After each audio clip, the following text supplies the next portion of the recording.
We are fucking shit.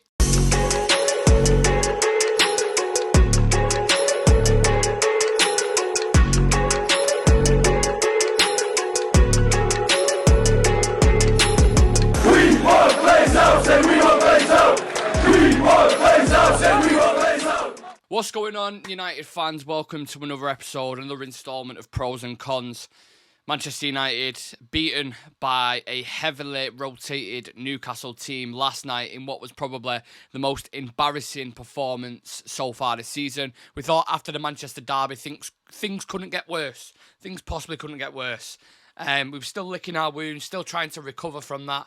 It's basically like being hungover, a strong hangover. You know, you've been on the tequilas and the shots and you just can't be arsed the next day. And someone goes, here's another shot of Jaeger, bang, feeling rough as fuck and just not knowing what this club really is, to be honest with you. And that's what I want to talk about today. It's called Pros and Cons, but I'm telling you right now, straight off the bat, there is no positives to talk about out of that game. Not one. There's maybe some you can scrape. And please do leave them in the comments if you have any positives at all. But today is basically going to be focused on all the negatives around Manchester United. If you look at the two teams that Manchester United have played, in the past two games, Newcastle and Manchester City, and look how well they are run and how good they're doing everything in every single department. It's you're almost jealous. Well, you're definitely jealous when you look at how our club is, right? It's the total opposite. And I know people don't want us being a state-owned club and there's human morality issues with it and stuff. I absolutely 100% understand that, and there are definitely conversations to be had there. But have we not missed a boat with this Qatar 100% takeover? I feel like it's a huge opportunity that's been missed. And it sounds bad. I feel like I'm selling my soul a little bit, but if you look at Man City, if you're just looking at pure footballing excellence and players and teams that are at the top of their level, Newcastle's heading that way. They're on that trajectory. Man City are already there, just won the treble, and won 5 out of the last 7 leagues. And it's hard not to want that from a footballing perspective. I get all the other issues outside of it, but they are run so well on and off the pitch, and we are the total opposite for that. We haven't had a sporting director for 10 fucking years. 10 fucking years, and I feel like even everyone at the club at the minute, no matter what role it is, I feel like they're getting it wrong. From nutritionists to chefs, fucking medical staff, people at board level, the manager, the coaches, the players, everything's wrong. Everything just feels like it's absolutely crumbling. Gary Neville said it last night. He said, "We saw the theatre of dreams turn into the theatre of nothing. Every single United fan bored and flat on the pitch. The players in shock. The performance is woeful and a manager struggling in front of our eyes. We've seen it before. We know how it ends and we've had enough." And I think you would be absolutely insane to let these people at the top level, again, pick another manager. Don't worry about it. With this new guy's come in, you know, a bit of a winning bounce. Everybody forgets all the shit for the past 10 years. It's like, yes, we're winning again. Don't care about anything else. Blah, blah, blah. And then you go through the same cycle again. It's weird because I think this is the first pros and cons that I've done where there are no positives at all to discuss. Like I said, you can scrape the barrel. But look, there's some strong opinions incoming, so let's just dive straight into the fucking negatives. Players down in tools again. First goal we can see, the zero awareness from Dalot and the tracking back like he's just fucking... It looks like me jogging. I've just started running now and he was running at the same pace I jog, and that is slow. It's almost like a fast walk, but I'm quite a heavy lad, so it's understandable. He's a professional athlete, so he was just in Wonderland and they fucking punish us. They go 1-0 up. Newcastle can't believe the luck. The second team, by the way, no Isaac, Trippier, Wilson on in the first half. None of the strong players. An absolute very heavily rotated team. That has to be emphasised.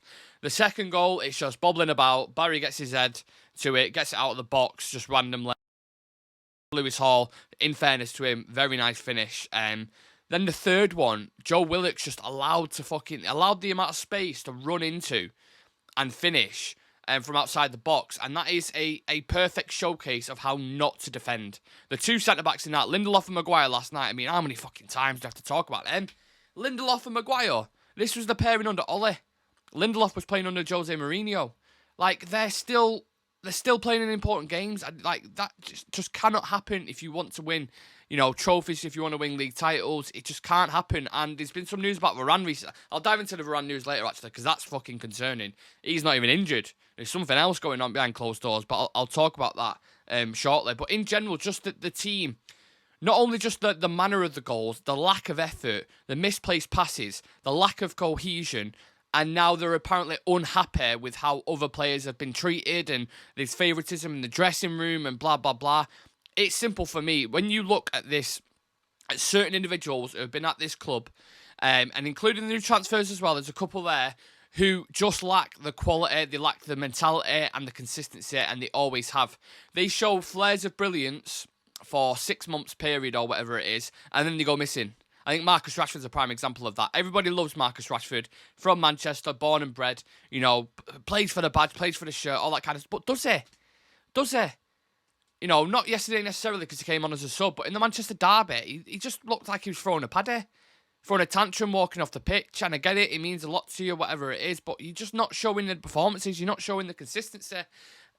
We brought in Anthony for a high price. He's come in and just done nothing, effectively. Mason Mount, I'm a huge fan of, but he was a ghost as well yesterday. Garnacho isn't a starter. I think we've found that out. Numerous evidence suggests that he's better off the bench. But then Rashford was playing shit. Everyone was asking for Rashford to be dropped. We just have a team of weird mixture of players where you can't play possession-based football, but you can't play direct football. So what the fuck do you do? It just feels like that team yesterday. You're looking at it, you're like, that ain't a team. That ain't a team. Reguilon on loan from fucking Tottenham. He wasn't getting in that side. Lindelof and Maguire have played together before, but we know the script with that. Dalot defensively is just shocking. Amrabat's only just come into the midfield, so there's no cohesion or chemistry with Amrabat, Mount and Hannibal because they've never started a game before. And then the front three, Martial fucking walks everywhere. Garnacho isn't a starter, and Anthony's still trying to find his feet from last season. So no wonder it doesn't fucking work. These players can fucking down tools all they want. But until these players get removed from the club, nothing will change. And the Glazers aren't going to sack Ten Hag anyway. It's going to cost them about £15 million, and we are completely broke. So yet again, the players doing what they do best, hiding, bottling it, and downing tools. The Ten Hag out brigade. The people have started already. And look, everybody is entitled to their opinion, of course. And if you don't think Erik Ten Hag is the right man, that's absolutely fine. But please tell me who you are going to bring in, where the money is coming from to get rid of Ten Hag. Like I just said, it's going to cost you about 15 million quid. Where's the money coming from to hire a new manager on a 3-year contract, whatever the fucking situation is? And then what are you going to do with the 10 players that is recruited? What happens if this manager comes in and goes, don't like Lissandro, don't like Casemiro, don't like Antony? Well, that's like fucking, £200 million worth of talent there you just want to get rid of. Okay, we need another investment. Where's that investment coming from? Don't worry, Sir Jim's in soon. Like, let's be realistic about the situation here. It's going to be another interim manager who will probably get a little bit of a bounce. The players are back again. It's like, yes, this manager's the one for me. And then when the going gets tough, after one fucking year, they will do the same thing again. And this is the consistent cycle that we have been in. Other managers who are hugely successful at other clubs right now would not go into this shit. Postecoglou won't come into it. Pep won't come into it. You just wouldn't look at the situation because you know you can't have control. You know you're not going to get provided with expert assistance from people above. And to be, in fairness, Louis van Gaal warned Erik Ten Hag about this. United are about commercial. Commercial first rather than football, always have been. And we are not a proactive club, we are a reactive club. And that has been an issue for us for a long, long time. I think Erik Ten Hag massively overachieved with this team last year and the group of players. Now when the going gets tough, they want to turn around and start saying he's not the right guy. Do me a favour and fuck off. Just when we get Casemiro back, he's injured again. I thought he was the best of a bad bunch yesterday when I said about scraping the barrel for positives. I mean, maybe that's one of them. Maybe Wan-Bissaka is the other. The fact that he was back and looked better than Dalot. But now he's injured again. That's why he went off at half-time. We weren't a tactical situation or whatever. And he will miss the game against Fulham and probably the game after that. Injuries have absolutely destroyed us this season. They really, really have. I'm not saying we'd be on like a 12-game win streak and we'd be top of the table or whatever, but if we had everyone available, it fucking helps, doesn't it? It's as simple as that. Look at the Liverpool, the season they had when they had all the players missing. And I am not just blaming the results on that, so just get that out of your head before people start coming at me in that situation. But the team doesn't look settled, and there's good reason for that. They don't look settled on the pitch. They don't have a settled starting 11, and rhythms and patterns to showcase are just not there because they've never played with each other. Like I said, that midfield yesterday, I'd never fucking played together before. So what do you expect? They don't understand each other's game. Liverpool, when they won the Champions League and the Premier League, they had a consistent 11. I always say this all the time. And they knew who was going to play in, week out. They knew each other's strengths, weaknesses, etc. And they gelled together. There's no gel in that team at all. It's a team full of individuals. And speaking of individuals, let's get onto this one. Diego Dalot, last night was a 1 out of 10. 1 out of 10 performance. That is the worst performance I have ever seen him put in a Manchester United shirt by a long way. He was horrifically bad. You know, I said before about kind of just strolling back in the defensive transition, allowing the pass to go through to Almiron for the first goal, then just complete amateur defending on the right for the second goal. Anytime he went forward, it just collapsed. And then as soon as Wan-Bissaka came on, you could tell there was an instant improvement. And do you know what the mad thing is? If you remember Diego Dalot under Rangnick, when Rangnick first came in, he was the most improved player, and he looked really, really good. Under Ole, there was certain spells, but Wan-Bissaka, I think, played predominantly, even though people were annoyed. They wanted to play Dalot because of his attacking qualities. But now when you look at Wan-Bissaka, really, he's probably better at going forward than Dalot, and he's certainly better defensively getting back. I'm telling you now, if Wan-Bissaka was on the pitch for that first goal, that wouldn't go in. The recovery pace he has and the defensive awareness he has is spot on. And that goal wouldn't have gone in. And maybe it would have been a different game. Maybe it wouldn't. But he is the starting right back for me. And Dalot, I don't know if he's it. And we've just given him a contract extension. So, duels around the pitch. Now, this is aerial duels, ground duels, whatever kind of duels you want to think of. And midfielders in general as well. I think a huge issue for us has been that kind of fight, to be honest, in midfield. Winning the tackles, interceptions, being aggressive, being hard to play against, which we're the complete opposite of. In the first half, we won 10 out of 32 ground duels. Martial, Garnacho, Casemiro, Lindelof and Maguire without a single duel won. This changed in the second half. We came out as a better team, but, that first half, absolutely awful. We need to do this for a full 90 minutes. And for all those people, including myself, who were saying rotate the midfield, rotate the players up top, drop Rashford, drop Bruno Fernandes, you can actually kind of see now why he doesn't drop him. If that's the level of performance, when you drop him, yeah, keep him in the team. Play him into form, please. I was wrong. I'll happily admit that. You would think that these guys who have come in and get an opportunity, like your Hannibals, your Garnachos, and these kind of people would be fresh, hungry, fighting, winning balls back, playing with purpose and intensity to show why they should be in the squad. And they did not do that yesterday. So no one can complain. When they don't get picked against Fulham on Saturday afternoon, none of you have got a fucking hope. None of you have got a prayer with performances like that. Look, like I said, there's no positive, so I'm just going to end it with the last negative and the conclusion, in a sense. It's going to be a long season. We still have Lissandro, Shaw, Malacio, Casemiro, and apparently Varane, who was injured, but he's not injured. There was something, a leak coming out before. It was something. I'm sure more will come out on this in terms of detail and stuff, but he isn't injured. When Erik ten Hag said that he played Lindelof and Evans, or Maguire and Evans, whoever it was in the derby, for tactical reasons, that might not be true. So I don't know what's going on with Varane at the minute. He wasn't even in the squad at all, so maybe there's been an argument between him and Erik ten Hag, which is just more shit that we do not need. And it's clear, I said at the start, the manager has lost the dressing room. There's still lack of clarity on the ownership situation after a year of being dragged through the mud. People in high positions at the club are scared to lose their job.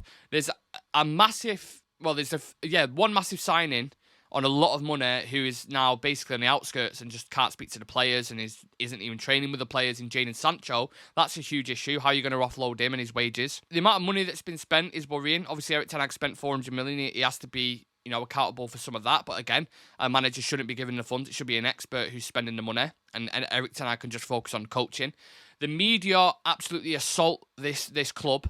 When we're in panic stations and we're going through a tough time, the media is the worst when it comes to Manchester United. They really, really are. Like, they can make something out of nothing very easily. So when there is something, they absolutely milk the fucking life out of it, and they use our name for clickbait and they use our name for views. It's as simple as that. And they've always done it. They've done it for a long, long time. They've done it when Fergie was here. They've done it through every manager that we've been through. And they will always be like that as long as we are Manchester United, the club that we are. what happens next is the fans start to argue this is the cycle, we've been through it. The fans start to argue amongst themselves. I said this last night, to distract from the real problems. The manager becomes a scapegoat, and then the same players who get away with fucking murder stay at the club under a different manager, and give the same habits. We've seen it. Roy Keane said it under Ole when he was like, yeah, these players will throw you under a bus, and they've done it again to a manager we actually liked and a manager that we saw a future underneath. I think we definitely go out of the Champions League at one point. I can't see us getting even Europa League, which is probably a benefit, to be honest. I'd rather just not be in a competition at all than be in the Europa League, because I can't fucking stand that music. FA Cup, forget about it. We're definitely not going to win that. And we're fucking miles away. We are absolutely miles away. Chivy said on a show the other day, we are going to have to start developing thick skin. We really, really are, because this season is going to be another Ragnick season by the way things are going. And I don't even think, some of it's on the manager, but a lot of it, as always, is on the club. And it all stems from the top. It's the Glazers. Rival fans will tell you it's not, it's different. They've spent this money, they've done this or whatever, blah, blah, blah. We know the problem. The problem has been here for 18 years. Fergie covered it with glory because he's a genius. After that, it's been straight downhill, regardless. We've had ups, we've had some ups, we've won a couple of trophies or whatever, but the reality is United are falling way behind a lot of the top clubs in the Premier League now, and it's going to take a long time to get back to where we are. We are what we are, and it's going to take years before we're back even competing near the top, if we're competing near the top. I don't think fucking Sir Jim Ratcliffe's going to come in like Harry Potter, mate, like Thingy said. We need Daniel Radcliffe, not Jim Ratcliffe, to wave this magic wand, because I don't see it happening, at least not in the next kind of year or so. So I think we'll have to buckle up. I think the manager will probably be sacked by December if these results continue. And then they bring in fucking, I don't know, Darren Fletcher, or it wouldn't even surprise me if John Murtaugh became as an interim manager the way we're run. So, yeah, it's not very positive. I'm apologies about it being such a negative show, but you have to speak the truth, and this is the reality that we're living in at the moment, unfortunately. So, yeah, let us know your thoughts in the comments section. Leave a like on the video for us if you can, and subscribe to the channel if you're new around here. And, yeah, let's hope we're a lot more positive after the Fulham game on Saturday, because that performance last night was fucking atrocious. See you in the next one.